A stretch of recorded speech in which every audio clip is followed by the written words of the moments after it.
पेशा कानून जिस तरीके से भूरिया कमेटी ने बनाया है, वैसे ही आप देखिएगा संविधान में आर्टिकल 283, आर्टिकल 283A या फिर अनुसूचित जनजातियों के लिए जो 5th शेड्यूल के तहत आने वाला क्षेत्र 5वीं अनुसूची के तहत जो नॉर्म्स लिखे गए हैं, जो स्वशासन को मानने वाले रूढ़िवादी जन्य जनजाति के लोग जो हैं वो लगातार संघर्ष किए हैं।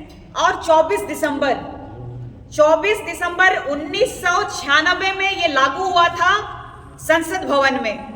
ये किसी को सौगात में ये हेमंत सोरेन जी नहीं दे रहे हैं। हेमंत सोरेन जी के पास विकल्प नहीं है अब कि ये धर्मांतरित ईसाइयों को, मैंने कहा है कि ईसाई बोलिए चाहे मुसलमान को बोलिए, ये दोनों की सरकार है, उनको खुश कराने के लिए वो अगर कह रहे हैं आप कि वो 24 दिसंबर को लेके आए, तो ये उन लोगों की साजिश है जो कि पुनः गुमराह करना चाहते हैं झारखंड के तमाम मासूम आदिवासी रूढ़िवादी परंपरा को मानने वाले उन जनताओं को फिर से ठगने का काम कर रहे हैं। इनकी कुवत नहीं थी इस सरकार के, ना मंत्री की, ना विधायक की, ना यहाँ के सीएम की कुवत नहीं थी कि वो पेशा अधिनियम कानून 1996 लागू कर सके। यहाँ पे बालू माफिया, यहाँ पे पत्थर माफिया, यहाँ पर बॉक्साइट माफिया, यहाँ पे जमीन माफिया हावी है और इन लोगों के दलाल प्रवृत्ति के लोगों से सराउंडिंग्स में घिरे हुए माननीय मुख्यमंत्री अपने आप का रोटी सेकने का काम कर रहे हैं। और उनको डर सता रहा है कि अगर आप लोगों के समक्ष में अगर पेशा अधिनियम 1996 का पूरा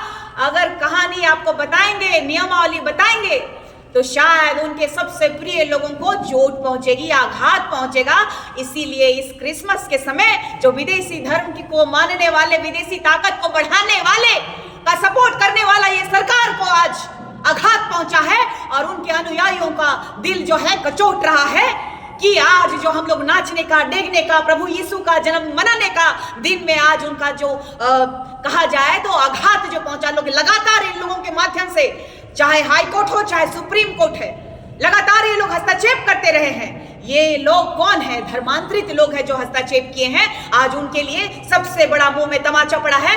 अगर इस सरकार के तहत आने वाला अगर ईसाई और मुसलमानों का सपोर्ट के माध्यम से अगर किसी भी तरह का अगर संशोधन किए होंगे तो याद रखिएगा, इस झारखंड राज्य में हेमंत सोरेन की सरकार को हिला देंगे हम, खुद घुसेंगे और हेमंत सोरेन को घसीट के निकाल करके कहेंगे कि यही हमारा सबसे बड़ा वाला दलाल है, हमारा आदिवासी समुदाय को भटकाने वाला यही है, जिसको कुर्सी से उठा करके उखाड़ के फेंक देना चाहिए। तो हमारे लिए वो जगह शायद वो नहीं दिए होंगे। इसीलिए मुझे उम्मीद है कि इससे पहले कि जब हमारा धरातल में लागू हो जाए, उसके बाद हम ये तय करेंगे कि किस तरीके से हमारे लोगों को ताकत देनी पड़ेगी, क्योंकि गांव-गांव में हमारे लोगों को माफियाज लोगों ने दबा दिया है, कुचलने का काम किया है। चाहे जमीन दलाल हो, चाहे पत्थर दलाल, माइंस के दलाल हो, कोयला माफिया हो। मैंने बोला लगातार इस झारखंड राज्य में अगर इतना ही बड़ा हितैषी होते तो क्यों ये हस्तक्षेप करने का इंतजार कर रहे थे माननीय मुख्यमंत्री जी? ऐसा था तो यहाँ पे भी हस्तक्षेप किया गया था। डीआईजी ग्राउंड के उन रैयतों का क्या आज कह रहे हैं कि भाई मैंने किया।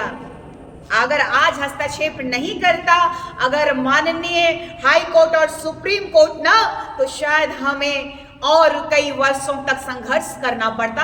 हम तहे दिल से, हम इस भारत के संविधान की आत्मा को हृदय से, एक रूढ़िवादी परंपरा को मानने वाली बेटी नमन करते हैं और प्रणाम करते हैं उन सभी पदाधिकारियों को जो शीर्ष में बैठे हुए हैं। वो भी जानते हैं कि आज भी न्याय के मंदिर में हमारे आदिवासी रूढ़िवादी परंपरा को मानने वाले लोग विद्यमान नहीं है। ये दुर्भाग्य है कि हमारे झारखंड से हो चाहे पूरे भारत से हो, आदिवासी समुदाय हर फील्ड में अभी हमारा पीछे है और जो हमारे सिस्टम को मारने की कोशिश कर रहे हैं उनको अब समय आ गया है जवाब देने का।